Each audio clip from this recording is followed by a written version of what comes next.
बच्चे लगातार कमेंट कर रहे हैं कि आप हमें कुछ इम्पोर्टेंट टॉपिक बता दीजिए। तो मैं आपको कुछ इम्पोर्टेंट टॉपिक और आपको फिजिक्स के कुछ फॉर्मूले बता रहा हूँ। इसमें सबसे पहले टॉपिक है इलेक्ट्रोस्टैटिक्स। इलेक्ट्रोस्टैटिक्स में आपको ध्यान रखना है कूलॉम्स लॉ और इसके एप्लीकेशन देख लेना, यहाँ से क्वेश्चन मिल सकता है। आगे इलेक्ट्रिक फील्ड E = 1/4πε0 Q/r²। ठीक है, इसके भी आप एप्लीकेशन देख लेना। एप्लीकेशन कैसे, इनको किसी मीडियम में डुबो दिया जाता है तो फोर्स पे क्या प्रभाव पड़ेगा, ऐसे आप अपनी नोट्स कॉपी साथ लेके पढ़ना और इनको पढ़ते जाओ और साथ ही इनकी एप्लीकेशन देखते चलो। आगे है इसमें इलेक्ट्रिकल एनर्जी, ये आपको पढ़ना है। एनर्जी क्या होती है, U = KQ1Q2/R। आप सभी फॉर्मूले साथ देखते चलना, मैं आपको पूरा साथ दिखाने की कोशिश करता हूँ। F हो गया, E हो गया, U हो गया और V क्या है, पोटेंशियल। V = 1/4πε0 Q/R।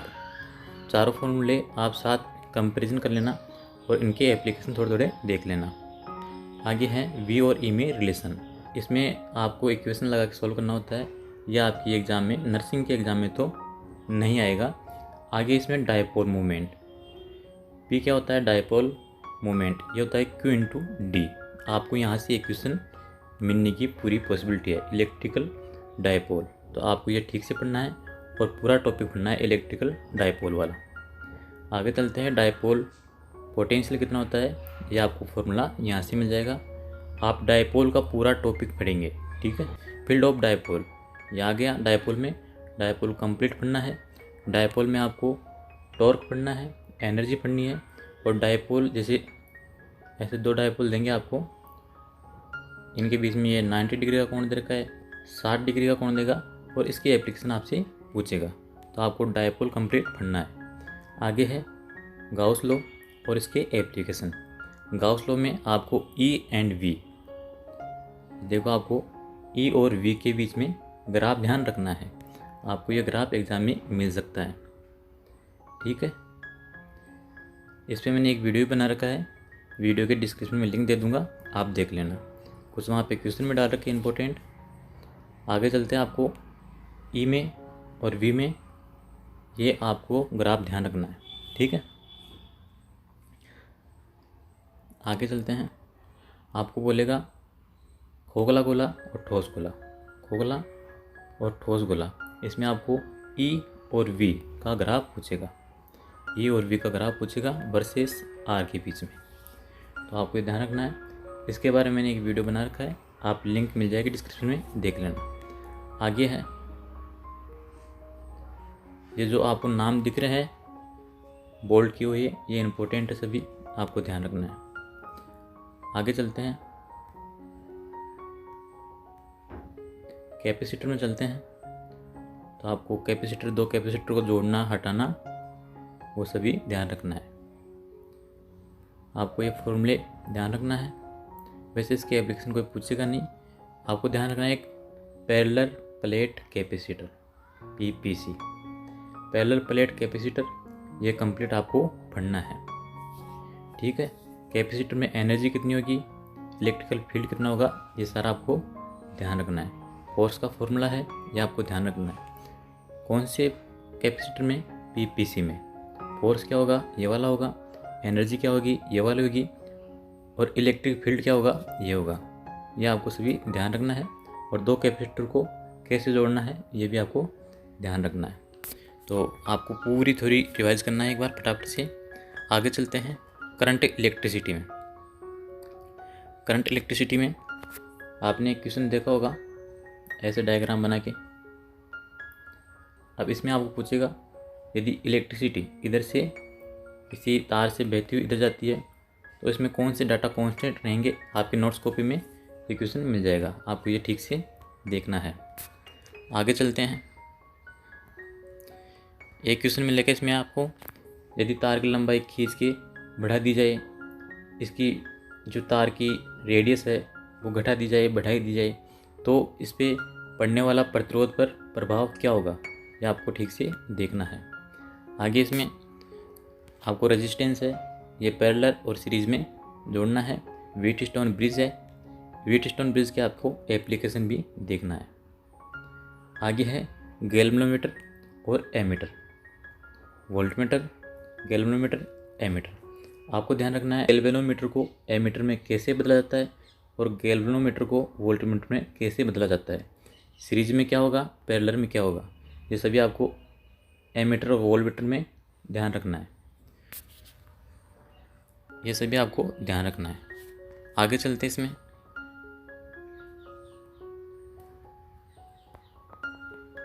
ये कुछ इम्पोर्टेंट फॉर्मूले हैं, आप अपनी नोट्स कॉपी में इनको देख लेना। आगे है मैग्नेटिक फील्ड।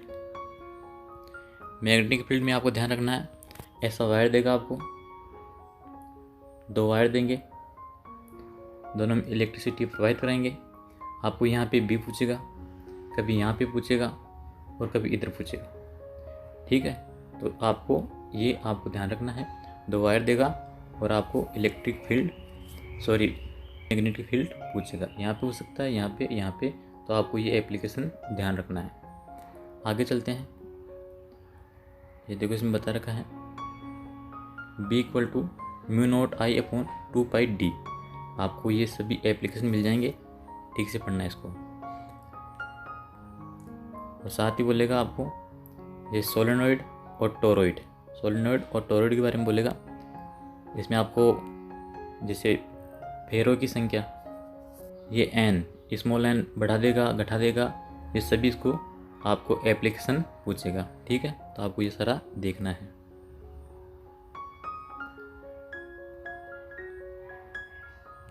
आगे इसमें इलेक्ट्रिक फील्ड है और इलेक्ट्रॉन या प्रोटॉन इसमें से गुजरता है। जैसे इलेक्ट्रिक फील्ड है वो अपन डॉट डॉट मान लेते हैं, तो ये अंदर जाने के बाद किस साइड घूमेगा, क्लॉकवाइज, एंटी क्लॉकवाइज या फिर सीधा निकल जाएगा। ये सभी आपको इसका एप्लीकेशन ध्यान रखना है।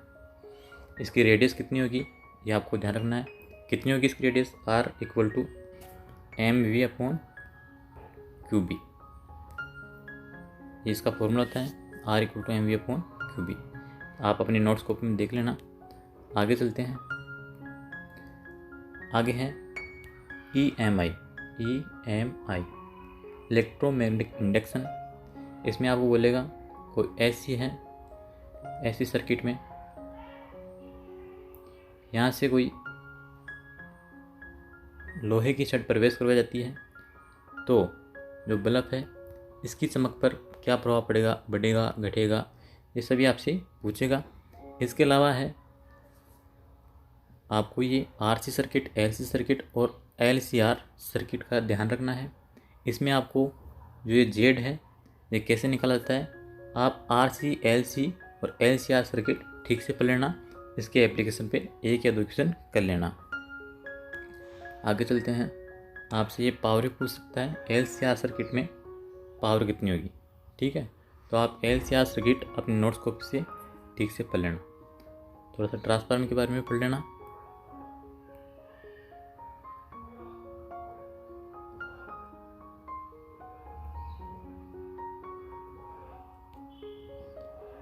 ये देखो इधर आप XC, XL और Z, ये आपको फॉर्मूला ध्यान रखना है।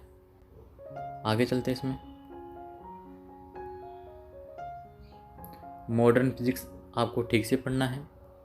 मॉडर्न फिजिक्स में E = hc/λ या 12400/λ किस में आएगा, लैम्बडा एंगस्ट्रॉम रखेंगे, अपने पास एनर्जी आएगी इलेक्ट्रॉन वोल्ट में।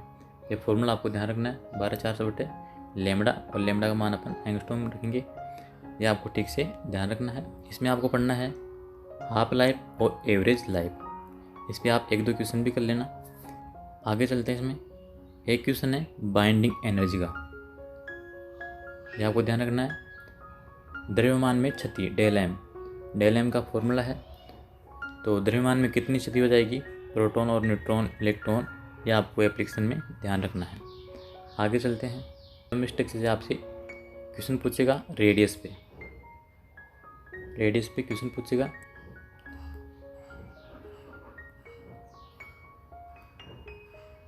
सबसे इम्पोर्टेंट है लॉजिक गेट। तो आप यहाँ से देख लो, सेमीकंडक्टर के क्वेश्चन है। लॉजिक गेट सेमीकंडक्टर, ये देखो यहाँ पे सेमीकंडक्टर। आपको इसमें पढ़ना है लॉजिक गेट, और लॉजिक गेट के अलावा है जो फोटोन वगैरह है वो सभी आपको पढ़ना है। इसके ऊपर मैं एक वीडियो और बनाऊंगा, वो आप देख लेना। आगे चलते हैं। तो आपको फिजिक्स में बस इतना ही पढ़ना है। एक बार दोबारा से दिखा देता हूँ मैं आपको सभी को ये टॉपिक। आपका कोई क्वेश्चन हो, कन्फ्यूज़न हो तो आप कमेंट्स कर देना। फटाफट से एक बार देख लो, मैं दोबारा से दिखा देता हूँ। तो चलो स्टार्ट कर देते हैं।